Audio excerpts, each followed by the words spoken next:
Mayong gabi minal ko mga karevelasyon, anisap kita sa atong minubok nga Bible verse. Samtang dilipat ka matulog na kita o pulong sa Diyos nga diin kini usa nga kalanod sa atong espirituhanon nga diin kini usa ka pakigsuod sa atong buhay nga Diyos.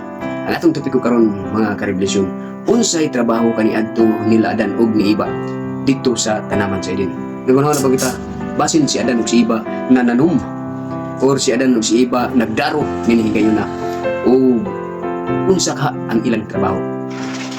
Naghimo baka sila og mga sapa-sapa, blood control o unsa pa.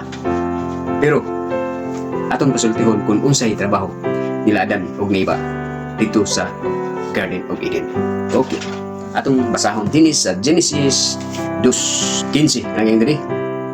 O gikuha ni Jehova nga Diyos ang tao o gibutang siya sa tanaman sa Eden aron kini iyang atimanon o bantayan. Ang trabaho kaniadto ni Adan ug ni Eva bali usa sila ka og sa Arabic pa gitawag kini og natur, bantay ditong dapita. So sila ang usa ka magbalantay sa kaumhan dito sa tanaman sa Eden.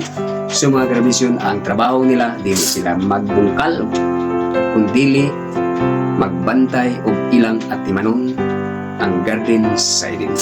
Sila ang tagabantay sa tanan. So mao ni ang atong minubok nga verse ning takna sa gabion nga diin kita nahibalo kung unsay trabaho sa atong mga ginikanan kaniadto dito sa tanaman sa Eden kundi atimanon og magbantay. So mga karabisyon, takna sa gabion, ang grasya Diyos, panalangin, o kaluoy, o ang tugma, maana kanila. O makaingon ako sa makausa. Mayong gabi sa tanan, o God bless.